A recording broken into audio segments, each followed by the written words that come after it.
Hello students, welcome back again on my channel, and this is me Farzana from KV Nagrota.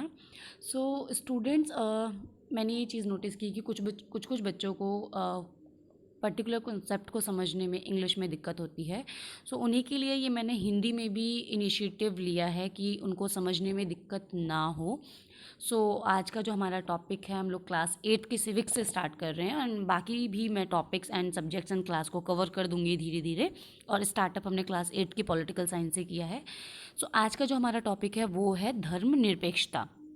धर्मनिरपेक्षता क्या चीज़ है और क्यों इस अवधारणा को पढ़ना हमारे लिए ज़रूरी है। एक पॉलिटिकल साइंस के स्टूडेंट होते हुए, as a civics student, SST जब आप पढ़ते हैं, सो इसको समझना क्यों ज़रूरी है कि धर्मनिरपेक्षता होता क्या है, और एक स्टूडेंट के तौर पे आपकी समझ में धर्मनिरपेक्षता का पोषण होना चाहिए या नहीं। यही सब इस चैप्टर के माध्यम से हम पढ़ने का प्रयास करेंगे।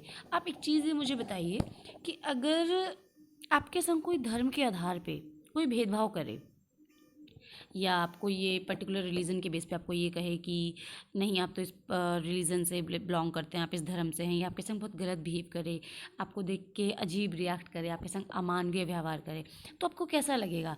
डेफिनेटली आपको अच्छा नहीं लगेगा। और हिस्ट्री में से बहुत सारे एग्जाम्पल्स हैं जहाँ पे आप देख सकते हो कि किस किस तरीके से लोगों के संग धर्म के आधार पर भेदभाव किया गया। आपने हिटलर के बारे में सुना होगा। उन्होंने क्या किया था जर्मनी में, जो हिटलर जो हैं जर्मनी के शासक थे, उसमें उन्होंने यहूदियों पर बहुत सारे अत्याचार किए, क्योंकि वो यहूदी जो रिलीजन को फॉलो करते थे उनको वो पसंद नहीं करते थे। उनके संग बहुत सारे उन्होंने अत्याचार किए, लोगों को मारा पीटा, बहुत ही बुरी तरीके से उनके संग रिएक्ट करते थे। और इसके पीछे कहीं ना कहीं एक ही रीज़न था कि वो धर्म वाला जो एक रीज़न रहता है, ठीक है, सिर्फ धर्म के आधार पर उन्होंने लाखों लोगों को, मतलब बच्चों तक को भी नहीं छोड़ते थे। वो बड़े बड़े जो बड़े से लेके बड़ा और छोटे से लेके छोटे बच्चे तक को भी वो मार दिया करते थे। यहाँ पे जर्मनी में एग्जाम्पल है हिटलर का। इसी तरीके से अगर आप बात करेंगे इज़राइल में, तो वहाँ पे भी बहुत सारे मुसलमान और ईसाई अल्पसंख्यकों के संग बहुत ज़्यादा अमानवीय व्यवहार किया जाता है। अमानवीय व्यवहार से क्या मतलब होता है?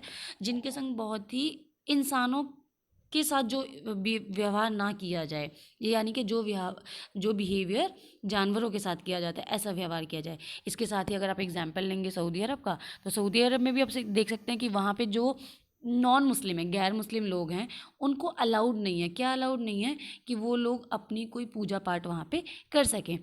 ये सारे एग्जाम्पल आपको क्या शो करते हैं? ये एग्जाम्पल्स आपको शो करते हैं, व्हाट डज इट शो? ये शो करते हैं कि कहीं ना कहीं हर कंट्री में धर्म के आधार पर क्या हो रहा है? धर्म के आधार पर भेदभाव जारी है। इस भेदभाव से क्या होता है? जब भी हम इन धार्मिक भेदभावों के बारे में सुन रहे होते हैं या महसूस कर रहे होते हैं, और तब हमें ज़्यादा महसूस होता है कि जो वो धार्मिक भेदभाव हो रहा है, अगर वो धर्म हमारे धर्म से मैच करता है, तो शायद हमें ज़्यादा मतलब फील होता है, ये समझ में आता है।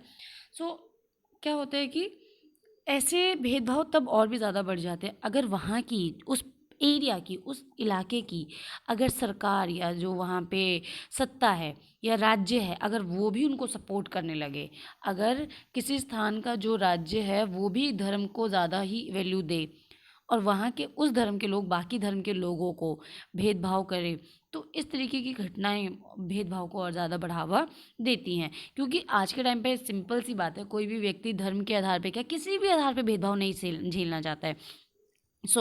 अल्टीमेटली एक चीज़ तो समझ में आई कि लोगों को धर्म के आधार पर भेदभाव पसंद नहीं है। यानी कि चाहे रिलीजन कोई भी हो, लोग क्या चाहते हैं कि वो आपस में क्या रहें? मिलजुल कर रहें। चाहे मुस्लिम हो, ईसाई हो, हिंदू हो, ठीक है, या फिर सिख हो, जैन हो, बौद्ध हो, वो सब क्या चाहते हैं कि उनके संग किसी भी प्रकार का क्या ना हो? उनके संग किसी भी प्रकार का भेदभाव ना हो। इस चीज़ से निपटने के लिए सरकार ने या हमारे संविधान ने क्या किया है? इस चीज़ से निपटने के लिए हमारे संविधान ने हमारे लिए मौलिक अधिकारों की व्यवस्था की है। मौलिक अधिकार आपको पता होगा, फंडामेंटल राइट कहते हैं इसको। मौलिक अधिकार क्या होते हैं बेटा? ऐसे अधिकार जो किसी भी व्यक्ति के लिए, भारतीय नागरिक के लिए, पहली बात तो संविधान के द्वारा दिए गए हैं, उनको, उन अधिकारों को कोई आपसे छीन नहीं सकता है। और ये वे अधिकार हैं जो किसी व्यक्ति के जीवन को निश्चित करते हैं। इसमें आपका स्वतंत्रता, समानता, शोषण के विरुद्ध अधिकार, बहुत सारी चीज़ें इसमें आपकी आती हैं। ठीक है, धार्मिक स्वतंत्रता का अधिकार भी इसी में से एक अधिकार है। सो कहीं ना कहीं धर्मनिरपेक्षता को समझने से पहले हमें ये भी समझना होगा कि धर्म को मानने का जो अधिकार है, धार्मिक सुरक्षा का जो अधिकार दिया गया है, धार्मिक स्वतंत्रता का अधिकार, ये अधिकार है कि आपको अपना कोई भी धर्म चुनने का पूरा पूरा मौका देता है आपका संविधान। आप किसी भी धर्म को चुन सकते हैं। भारतीय संविधान आपको पूरे तरीके से छूट देता है। आप किसी भी धर्म को चुन लीजिए, किसी भी धर्म को मान लीजिए, किसी भी धर्म को छोड़ दीजिए। आपको कोई भी इसके लिए आपको ज़बरदस्ती ना तो कोई मना करेगा और ना ही आपसे कोई कुछ कहने वाला है।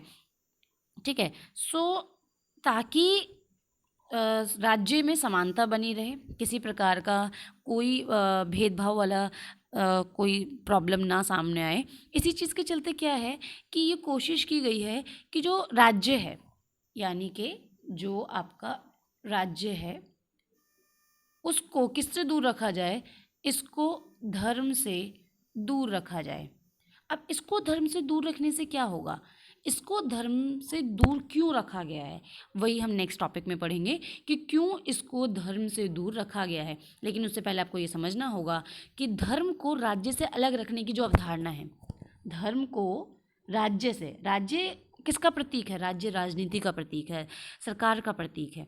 सो राज्य को धर्म से अलग रखने की जो अवधारणा है, इसको धर्मनिरपेक्षता कहा जाता है। सो आपका यहाँ पे सबसे पहला क्वेश्चन जो बनता है वो यही बनता है बच्चों कि धर्मनिरपेक्षता क्या है, ये है क्या धर्मनिरपेक्षता। ठीक है, धर्मनिरपेक्षता क्या है, धर्म को राज्य से अलग रखने की जो रणनीति है वो आपकी धर्मनिरपेक्षता है। ठीक है, अच्छा, नेक्स्ट अब हमारा जो क्वेश्चन है वो ये है कि धर्मनिरपेक्षता का जो अवधारणा है, इसमें धर्म को राज्य से अलग क्यों रखा गया है और क्या ऐसे रीज़न है जिसमें कि धर्म को राज्य से अलग रखना चाहिए। सो इसके पीछे अगर हम बात करें तो मोटे मोटे दो कारण हैं।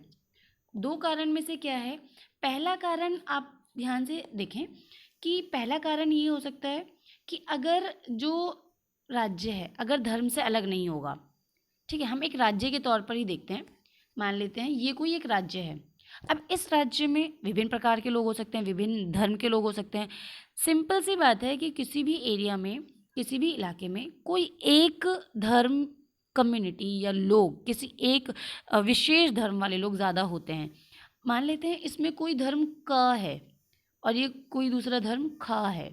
ठीक है, खा की संख्या आपको पता दिख रही है, एरिया कम दिख रहा है, का जो नंबर है वो ज़्यादा है, का धर्म का। सो अभी यहाँ पे जो मैंने आपको उदाहरण देने का प्रयास किया उसमें क्या होगा कि अगर मान लो जो क धर्म है और इनके हाथ में राज्य आ जाती है, सत्ता आ जाती है, तो क्या होगा, क्या आपको नहीं लगता कि का धर्म वाले लोग खा धर्म वाले लोगों के संग कहीं ना कहीं उनके अधिकारों को छीन सकते हैं, क्योंकि इनके पास क्या है, इनके पास सत्ता है, पावर है। ठीक है, और इनके अलावा इनके पास आर्थिक संसाधन है, इकोनॉमिकल रिसोर्सेज भी हैं। सो कहीं ना कहीं ये चीज़ है कि अगर कोई किसी एक धर्म के पास सत्ता रही तो उसमें क्या होगा, वो उसका गलत इस्तेमाल कर सकता है। ठीक है, उसका कहीं ना कहीं इस लेवल तक भी इस्तेमाल कर सकता है कि जो अल्पसंख्यक लोग हैं, अल्पसंख्यक लोग कौन होते हैं बेटा, अल्पसंख्यक लोग वो होते हैं जो संख्या में कम होते हैं। सो अल्पसंख्यक लोगों के संग भी कहीं ना कहीं भेदभाव हो सकता है, उनके संग ज़बरदस्ती हो सकती है।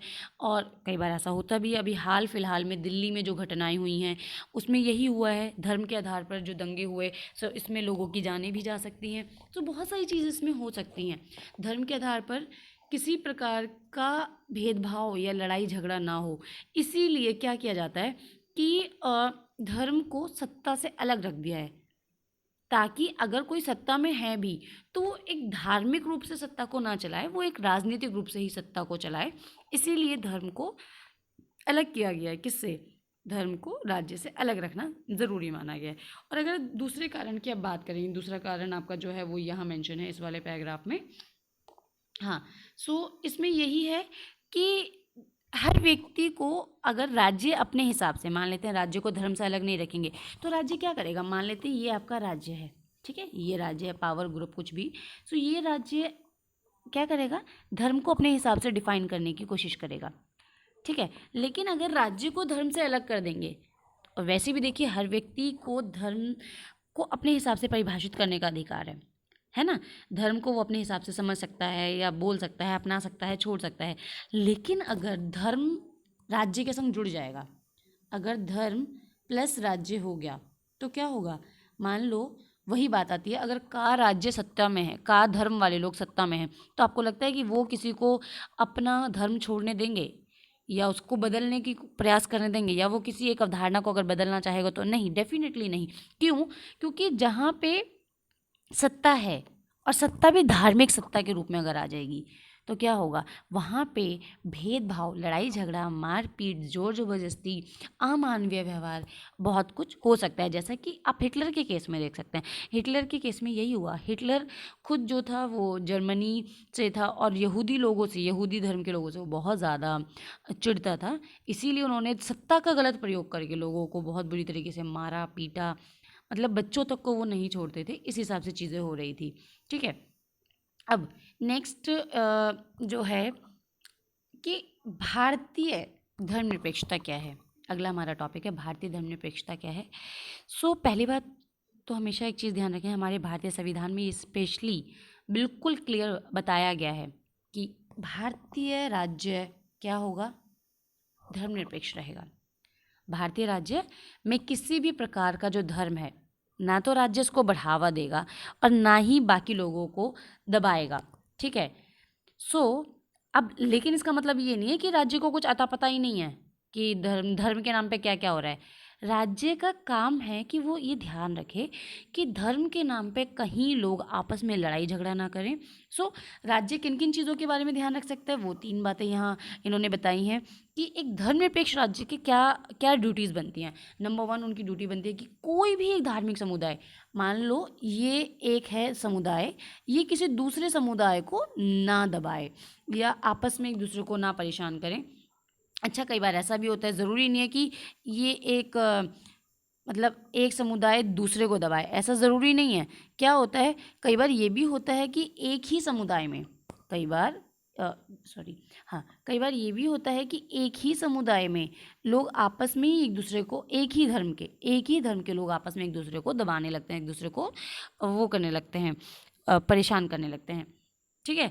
इस चीज़ की भी जिम्मेदारी किसकी बनती है, राज्य की बनती है कि राज्य ये देखे कि लोग अपने धर्म के लोगों को ही तो आपस में नहीं दबा रहे हैं।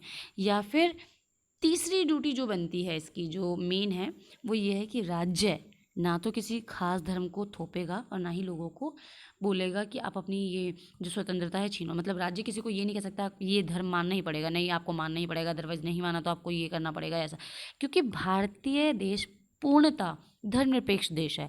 लेकिन इसी के हिसाब से अगर आप सऊदी अरब का एग्जाम्पल देखेंगे तो सऊदी अरब क्या है, वो धर्मनिरपेक्ष देश नहीं है, क्योंकि वो एक किसी खास एक धर्म के लोगों को बढ़ावा देता है, बाकी धर्मों को वो उससे गौण स्थिति में रखता है, निम्न स्थिति में रखता है।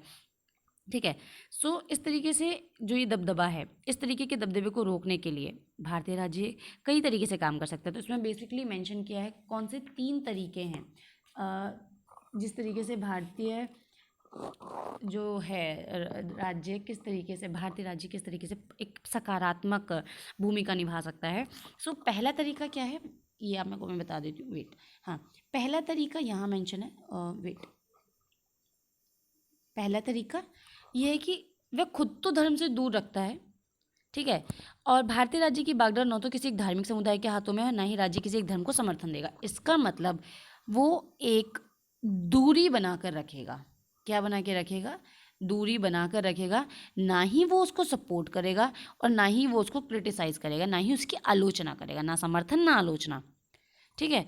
तो इसी तरीके से जैसे आपने देखा होगा जो सरकारी विद्यालय होते हैं, सरकारी जो भी सरकारी चीज़ें होंगी, वहाँ पे किसी पर्टिकुलर कोई एक धर्म या समुदाय के लोगों को नहीं बढ़ावा दिया जाता। जैसे कि इन्होंने एक एग्जाम्पल के माध्यम से समझाया, एक कहानी की छोटी सी कहानी इन्होंने दिखाई है कि बच्चे स्कूल में कोई एक त्यौहार मनाना चाहते हैं, लेकिन वहाँ का टीचर उनको क्या जवाब देता है, टीचर उनको जवाब देता है कि बच्चे हम ऐसा नहीं कर सकते हैं। क्यों नहीं कर सकते हैं, वो बताते हैं, ये वाला ही जवाब है कि हम ऐसा नहीं कर सकते हैं क्योंकि हमारा स्कूल क्या है, सरकारी स्कूल है। और सरकारी स्कूलों में क्या चीज़ होती है कि किसी एक धर्म को बढ़ावा नहीं दे सकते हो, ना तो वो किसी को समर्थन देंगे, ना ही वो किसी को आलोचना करेंगे, क्योंकि वो सभी त्योहारों की बराबर इज्जत करते हैं। इसीलिए सभी त्योहारों पर क्या होता है, सभी त्योहारों पर सभी को छुट्टी दी जाती है। ठीक है। सो इस पूरी कहानी से ये वाला जो समझ में आता है पॉइंट। उसके बाद आपका है कि दूसरा तरीका क्या है। दूसरा तरीका भी देखिए आप, धार्मिक वर्चस्व को रोकने के लिए भारतीय धर्मनिरपेक्षता का दूसरा तरीका है अहस्तक्षेप की नीति। इसका मतलब ये है कि सभी धर्मों की भावनाओं को सम्मान करने और धार्मिक क्रियाकलापों में दखल ना देने के लिए राज्य कुछ खास धार्मिक समुदायों को कुछ विशेष छूट देता है। कि राज्य हस्तक्षेप मतलब होता है आपकी मैटर में इंटरफेयर नहीं करेगा। इंटरफेयर नहीं करेगा मतलब है कि आप जो काम कर रहे हो, आपके जो तौर तरीके हैं, उसमें आपको किसी प्रकार की एक मतलब सीमा तक आपको वो छूट देगा। जैसे इन्होंने ये भी एक कहानी के माध्यम से समझाने का प्रयास किया है कि यहाँ पे दो लोग हैं, उनमें से एक ने हेलमेट पहना हुआ है और दूसरे ने हेलमेट नहीं पहना है। सो यहाँ पे देखो उन्होंने क्या इनका आंसर देखो, आपको समझ में आ जाएगा कि किस तरीके से छूट दी जाती है। वो इंटरफेयर नहीं करते हैं। अहस्तक्षेप कैसे? अहस्तक्षेप मतलब होता है कि उसके मैटर में नहीं कहना। सो सिख समुदाय का ये एक धार्मिक मुद्दा है, धार्मिक रिवाज है कि वो अपने सर पे पगड़ी बांधते हैं। ठीक है। अब अगर आप पगड़ी बांधते हैं तो इसमें क्या होगा कि सिख धर्म का एक उसूल है। अब अगर इनसे ये कहा जाए कि आप हेलमेट पहने तो हेलमेट, पगड़ी पे पहनना मुश्किल कार्य है, ठीक है, वो नहीं हो पाता है। अब इसके लिए वो अपनी पगड़ी नहीं हटाएंगे क्योंकि पगड़ी उनके धर्म से संबंधित है। तो राज्य कहीं ना कहीं इनको छूट देता है और वो कहता है कि ठीक है, ये आपका अपना मैटर है, इसमें हम आपके हस्तक्षेप नहीं करेंगे। ठीक है। और तीसरा तरीका क्या है? आपके दो तरीके हो गए। तीसरा तरीका है धर्मनिरपेक्षता का, तीसरा तरीका है हस्तक्षेप का तरीका। इसमें क्या होता है बेटा, इसमें आप ये चीज़ देखेंगे, रुकिए,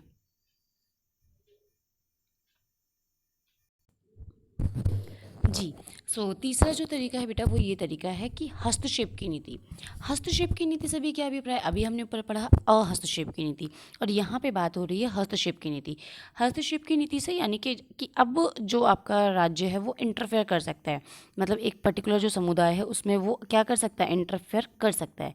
तो यहाँ पे ये है कि अगर धर्म में कुछ कुरीतियाँ हैं, कुछ गलत चीज़ें हैं जिससे इंसानों के मौलिक अधिकारों पे अगर प्रभाव पड़ रहा है, तो ऐसे रीति रिवाजों को रोकने के लिए राज्य अपना हस्तक्षेप दे सकता है धार्मिक गतिविधियों में।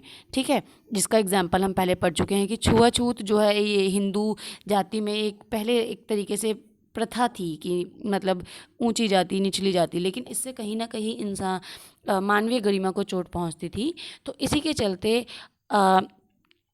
इस चीज़ को, जो छुआछूत वाली जो कॉन्सेप्ट है, मतलब एक रहता है कि मौलिक अधिकार के तहत अनुच्छेद 17 के तहत इस पर पाबंदी लगाई गई है। भारतीय संविधान ने बिल्कुल छुआछूत को मना कर दिया है कि इस तरीके की जो भेदभाव बढ़ाने वाली जितनी भी गतिविधियां हैं या ऐसी गतिविधियां जो मानवीय गरिमा को, सम्मान को, अधिकारों को चोट पहुंचाती हैं, उनके लिए इसमें क्या किया जा सकता है? इसमें उनके लिए राज्य हस्तक्षेप कर सकता है।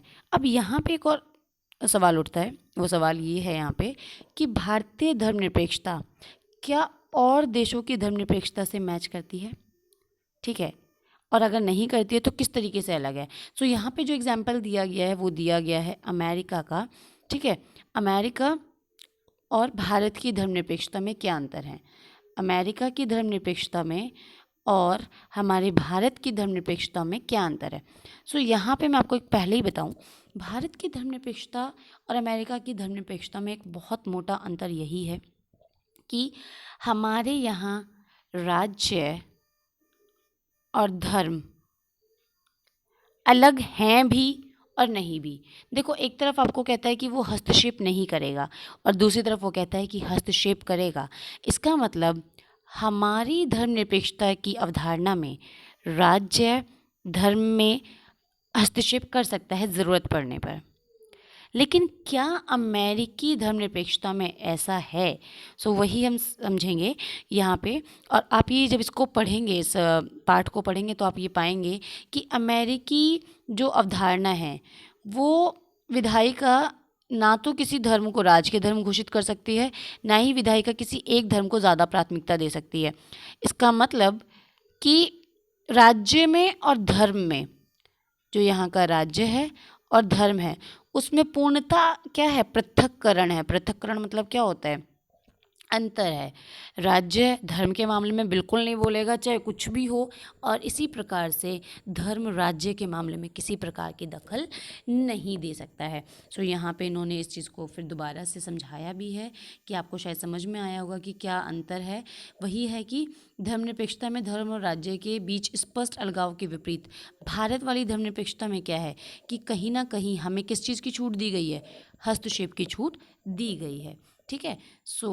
आपके इस पाठ में जो मुख्य बिंदु थे वो यही थे। मैं एक बार आपको बता देती हूँ कि किस तरीके से धर्मनिरपेक्षता, सबसे पहला जो आपका प्रश्न बनता है वो यही है, धर्मनिरपेक्षता से आप क्या समझते हैं, धर्मनिरपेक्षता को राज्य से अलग रखना क्यों ज़रूरी है, और इसके अलावा अगला प्रश्न जो बनता है कि किन तरीक़ों से या क्या ऐसे तरीके हैं जिससे धर्मनिरपेक्षता एक अच्छा सकारात्मक रोल प्ले करती, धर्मनिरपेक्षता में राज्य एक सकारात्मक भूमिका निभाता है, और भारतीय धर्मनिरपेक्षता किस प्रकार अलग है अन्य देशों की धर्मनिरपेक्षता से, तो उदाहरण सहित बताइए। और इसका जो उत्तर है उसमें आप अमेरिका को ही इन्वॉल्व करेंगे। ठीक है। और यहाँ से जो प्रश्न बनते हैं वो एक एक दो दो नंबर के डेफिनेशन आपसे मतलब पूछ सकता है, परिभाषा। ठीक है। और जो सबसे अच्छी बात है वो यहाँ पे जो आपका आखिरी पैराग्राफ है उसमें आपके एक निष्कर्ष के रूप में दिया है कि किस तरीके से जो भारतीय धर्मनिरपेक्षता है वो व्यक्ति के मौलिक अधिकारों को बचाने के लिए धर्म में हस्तक्षेप करने की उसको अनुमति देती है कि अगर व्यक्ति के जो अधिकार हैं, अगर उनको किसी प्रकार की क्षति पहुंचती है, किसी प्रकार का नुकसान होता है, तो क्या कर सकता है, राज्य धर्म में अपना हस्तक्षेप कर सकता है। ठीक है। सो अभी हम इस चैप्टर के क्या करते हैं, जो मेजर पॉइंट्स छूट गए हैं वो एक बार देख लेते हैं। जैसे ये इन्होंने एग्जाम्पल दिया है, उदाहरण, इसमें एक बार इसको रीड आउट कर लेते हैं। ये फरवरी 2004 में फ्रांस में कानून बनाया गया था। इसके तहत यही था कि विद्यार्थी, चाहे कोई भी विद्यार्थी होगा, वो अपना किसी भी प्रकार का धार्मिक प्रतीक नहीं पहन के आएगा, चाहे अगर मुस्लिमों के उसमें हो तो कोई बुर्खा नहीं पहन के आएगा, ईसाई वो जो क्रॉस पहनते हैं वो नहीं पहन के आएंगे। ठीक है। इस तरीके का इन्होंने 2004 में कानून बनाया। लेकिन हुआ क्या, जैसे ही ये कानून बना तो इन लोगों ने इसका, फ्रांस में रहने वाले जो आप्रवासी लोग थे उन्होंने इसका विरोध किया है बहुत ज़्यादा। ठीक है। और उसके अलावा ये जो आप्रवासी थे ये कहाँ से आए थे, ये अल्जीरिया, ट्यूनीशिया और मोरक्को से आए थे, जो पहले फ्रांस के कभी गुलाम रह चुके थे। ठीक है। जो अब ये क्या था कि इन लोगों के संग इस आधार पर भेदभाव किया गया। वही यहाँ पे बताया गया है कि इनकी बेटियां जब स्कूलों में सिर पर रुमाल बांध कर आया करती थी, फ्रांस में जो काम कर रहे थे लोग, तो उनको स्कूल से निकाल दिया गया। तो ये एक उदाहरण है कि किस तरीके से धार्मिक भेदभाव, आपके धार्मिक जो वो हैं भाव हैं, उनको कोई ठेस पहुंचा सकता है, राज्य ठेस भी पहुंचा सकता है। लेकिन इसके मुकाबले में अगर आप अपने भारतीय धर्मनिरपेक्षता के मॉडल को देखोगे तो आपको ये लगेगा कि हमारी भारतीय धर्मनिरपेक्षता ने वाकई बहुत अच्छा प्रावधान किया हुआ है हम सब के लिए।